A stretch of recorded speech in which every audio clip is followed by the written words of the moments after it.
Je suis russe et je travaille comme camionneur. Et au cours d'un de mes déplacements, j'ai vécu une expérience étrange. Ma route traversait des champs, des forêts et des villages. Vers 2 heures du matin, j'ai commencé à penser que c'était le moment de m'arrêter quelque part pour la nuit et de dormir. J'avais assez de temps pour que la livraison se fasse calmement et sans craindre d'être en retard. En passant devant l'un des villages et en entrant dans la ceinture forestière qui se trouvait à côté de ce dernier, j'ai soudain donné un coup de volant. Je suis sorti de la voiture et j'ai regardé la panne. La roue était littéralement déchiquetée. Il n'y avait nulle part où aller, il fallait la changer. Il n'y aurait pas eu de problème si c'était l'une des roues arrière. Mais il s'agissait de la roue avant et tout le travail de remplacement a dû être effectué sur la route. Il tombait une pluie fine, mais en principe, il faisait chaud dehors. J'ai sorti une roue de secours, une clé et un cric. Soudain, j'ai entendu un rugissement étrange dans la forêt et les oiseaux des branches supérieures des arbres se sont dispersés sur les côtés. J'ai été stupéfait parce que je me trouvais dans la rue et que je ne tenais qu'une clé à molette dans les mains. C'était la seule chose avec laquelle je pouvais me protéger. Puis j'ai entendu un grognement et le craquement de branches cassées.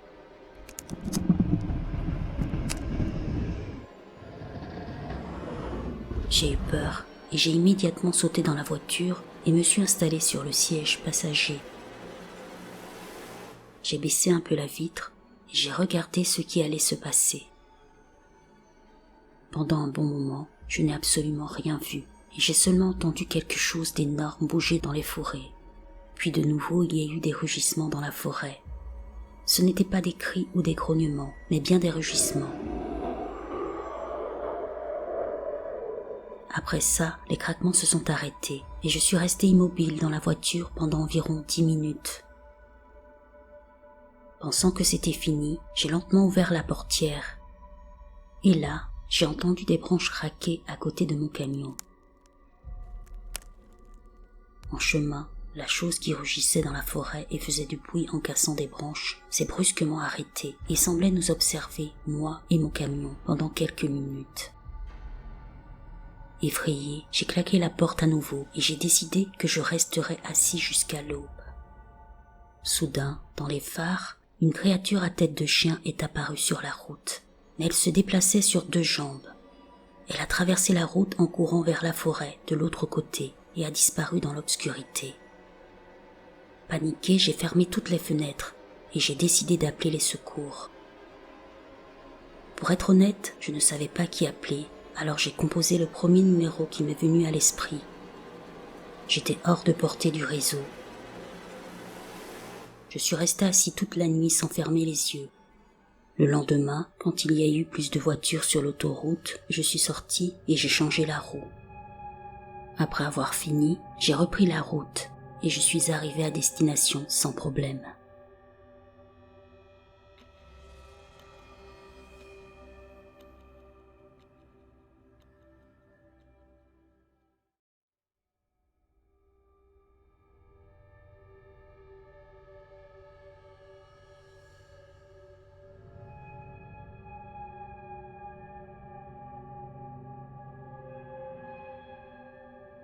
Ça m'a pris du temps, mais je pense que je suis enfin prête à partager ma rencontre.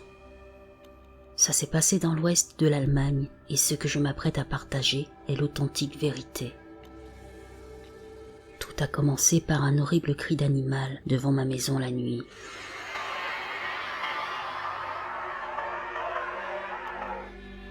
Ce cri, je l'ai déjà comparé à tous les enregistrements de sons d'animaux sauvages des instituts de zoologie, mais rien ne s'en rapproche. On aurait dit une femme hurlant à l'agonie, mais en pire. J'avais l'impression de sentir les sons vibrer dans mes veines. C'est difficile à décrire, mais c'était vraiment effrayant. Je vis dans une petite maison à côté de forêts et de montagnes. C'était une nuit sombre d'octobre, et j'étais allongé dans mon lit. Juste devant se trouve une fenêtre qui est toujours entr'ouverte, et au-dessus de moi, il n'y a qu'un toit plat. Aussi la maison est entourée d'un jardin. J'ai d'abord entendu un animal. Ensuite, j'avais l'impression qu'il y en avait deux. Il semblait très proche et n'arrêtait pas de crier pendant plusieurs minutes. Puis bientôt, j'ai commencé à entendre quelque chose de lourd courir dans le jardin. Puis il y a eu des branches lourdes qui se brisaient. J'ai également entendu une forte poussée de vent combinée à ça. Dans la seconde qui a suivi, cet animal ou je ne sais quoi a sauté sur mon toit. Il était donc juste au-dessus de moi, à environ 2-3 mètres. C'est à ce moment-là que les choses ont commencé à se gâter et à devenir très confuses. Tout d'abord, je tiens à souligner que cette créature semblait si lourde lorsqu'elle a atterri. Je ne connais pas d'espèce animale aussi grosse dans le coin. Elle avait l'air si massive, c'était surréaliste. La rapidité de ses mouvements semblait également surréaliste. Après ce saut, elle a commencé à courir sur mon toit d'un côté à l'autre. On aurait d'abord dit qu'elle se tenait sur 2 pattes. Et ça s'est soudainement transformé en un bruit de quelque chose d'extrêmement lourd sur 4 pattes. Je me souviens m'être assis toute droite dans mon lit, juste en dessous, avec les battements de mon cœur qui s'accéléraient et mon esprit essayant de comprendre ce que j'entendais. De quel genre de créature s'agissait-il? C'est aussi à ce moment-là que je me suis sentie sérieusement menacée. Comme je suis une fille qui vit seule dans une petite maison, je n'avais pas vraiment de protection pour lutter contre un animal aussi massif. Juste des couteaux ou du spray au poivre qui aurait été inutile, j'en suis sûre. J'ai donc décidé de faire quelque chose de stupide, je suppose. J'ai pensé que je pourrais peut-être l'effrayer. Alors de mon lit, j'ai frappé contre la fenêtre avec ma main aussi fort que je le pouvais. Seulement, ce qui s'est passé ensuite me perturbe encore aujourd'hui. Il ne s'est même pas écoulé 1 seconde après que j'ai frappé la vitre que cette créature l'a frappée à son tour de l'extérieur. Elle devait donc être assise juste au-dessus de moi à ce moment-là et s'est approchée de ma fenêtre. Elle a réagi si rapidement que c'en était surréaliste. Le son de ce qui a touché ma vitre ressemblait à un mélange de grosses griffes et de plumes. Cette réaction et le son qu'elle a produit m'ont mis en état de choc. J'ai réalisé que j'étais un peu perdue à ce moment-là parce que quoi que ce soit, c'était très intelligent, énorme et ne voulait pas reculer. C'est ce que j'ai ressenti, comme s'il disait « Tu n'as aucun pouvoir ici, je ne suis pas loin, je vois ce que tu fais. » En fait, je me suis figée. Sur mon lit, dos au mur, je ne faisais que regarder l'endroit où la chose avait heurté la vitre. J'avais trop peur de fermer celle-ci. J'avais même trop peur de respirer. Puis, la créature a soudainement quitté mon toit, ce qui sonnait à nouveau comme un poids massif qui sauterait en l'air.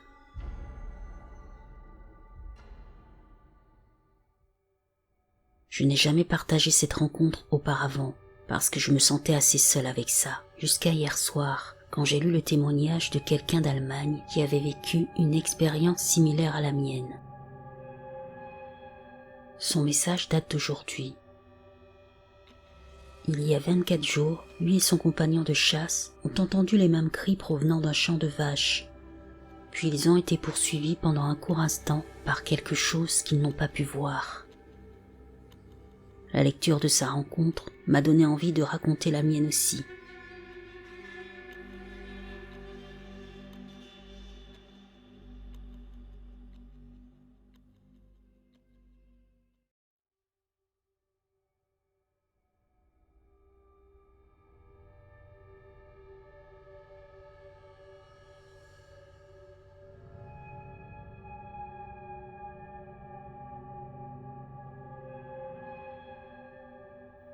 Une nuit, il y a environ 4 mois, 2 de mes amis proches et moi étions en train de traîner. Nous faisions le tour de la ville dans mon camion pour nous amuser. À un moment donné, nous nous sommes retrouvés près de chez moi. Nous vivons dans une ville de banlieue de taille convenable. Les maisons ne sont donc pas très éloignées les unes des autres. Je n'habite pas dans la campagne ou quelque chose comme ça. Là où nous étions, près de chez moi, il y a une route sans issue. Elle ne va pas très loin. Toute la zone est peuplée, les maisons étant espacées d'environ 30 à 50 mètres les unes des autres. L'impasse est éclairée par quelques lampadaires.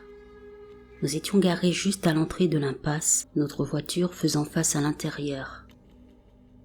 Comme on s'ennuyait, nous avons décidé d'écouter de la musique.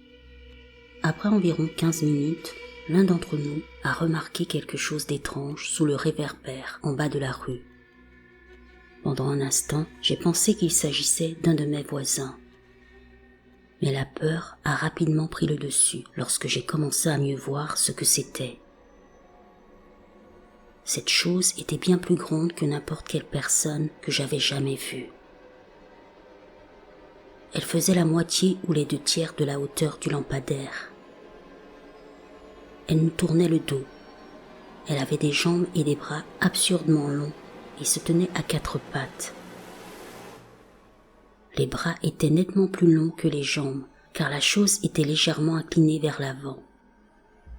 Il était complètement imberbe, avec une peau beige éclairée par la lumière de la rue, et il ressemblait presque à un humain. Imaginez qu'un humain soit très très maigre, et que son torse, au lieu d'être vertical, soit presque horizontal. Imaginez également que le torse soit maintenu en hauteur par les membres. Après quelques secondes, qui m'ont semblé être des minutes, l'un de mes amis a fait un bruit. Je ne dirais pas que c'était un cri, mais plutôt un gémissement fort et paniqué. Les fenêtres de la voiture étaient ouvertes, et la chose a immédiatement entendu le son. Ses jambes et ses bras se sont tordus juste assez pour que sa tête se retourne autour de son torse. Elle nous a regardés droit dans les yeux. J'ai très bien vu son visage. Ses yeux avaient quelque chose d'étrange. La bouche était ouverte, mais je n'ai pas pu voir l'intérieur. Son nez ne dépassait pas comme celui d'un humain, mais ressemblait plutôt à des trous de narines dans le visage, près de l'endroit où un nez devrait se trouver. Après environ 3 secondes de contact visuel avec nous, il a commencé à bouger. Il a fait 2 pas très exagérés, mais assez rapides avec ses bras, en se tournant dans notre direction. Je n'ai pas réagi. J'étais plongé dans une sorte de transe incrédule. J'avais toujours entendu des histoires de créatures sur Internet, mais en voir une en personne m'a fait tout remettre en question. Je ne dirais pas que je n'avais pas peur. J'étais terrifié, mais la peur était largement éclipsée par l'émerveillement de savoir ce que je voyais. Mon ami assis sur le siège à ma droite m'a rapidement sorti de ma transe en criant « Faut qu'on se tire d'ici !» et en me tirant par le bras. Sans hésiter, j'ai démarré la voiture et j'ai fait marche arrière plus vite que je ne l'aurais cru possible. Aucun de nous n'a regardé en arrière, nous étions trop effrayés. Inutile de dire que nous ne sommes pas allés près de ma maison cette nuit-là.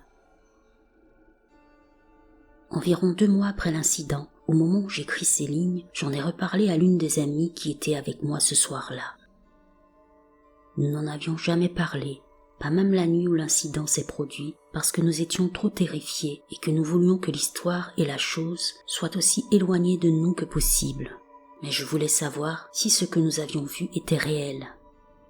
Je ne pouvais pas passer plus de temps à me poser des questions à ce sujet. J'ai proposé à mon ami d'aller dans des pièces séparées et de dessiner ce que nous avions vu. Nous avons également envoyé un SMS à l'autre ami qui était présent pour qu'il fasse de même. Lorsque nous avons rassemblé les 3 images, nous avons été horrifiés. Après avoir vérifié que nous avions tous vu la chose, j'ai essayé plus que jamais de comprendre ce que c'était. En tout cas, c'était bien plus grand que n'importe quelle description. J'ai pensé à plusieurs créatures, puis au Wendigo. L'histoire se déroule dans le Minnesota, à environ 160 km du lac Supérieur. Donc je suppose que ça compte comme un territoire de Wendigo. Par ailleurs, pour ce que ça vaut, mon père a récemment passé un test ADN qui prouve que nous sommes des Dakota Sioux et des Ojibwés. Les Ojibwés font partie du peuple algonquin dont le folklore comporte des Wendigo. Pourtant, je n'ai pas encore entendu la description d'un Wendigo de la taille ou de la longueur des membres de la chose que j'ai vue. J'essaie de rationaliser cela de toutes les manières possibles. Peut-être était-ce une espèce inconnue, originaire de la région. Chaque animal a une compétence qu'il essaie de perfectionner. S'il y avait un animal qui avait perfectionné l'art de la furtivité et de la dissimulation, probablement pour des raisons de survie ou de chasse, il ne serait pas du tout déraisonnable qu'il ne soit pas découvert. Le kraken et le lusca n'étaient que des mythes, jusqu'à ce que l'on découvre le calamar colossal, n'est-ce pas? Et les Romains, en particulier Pline l'Ancien, pour référence, pensaient que les rhinocéros étaient une sorte de chimère avec une tête de cerf et des pieds d'éléphant. Peut-être existe-t-il des espèces que la science n'a pas encore découvertes. Peut-être existe-t-il une créature que l'on croyait éteinte et qui ne l'est pas.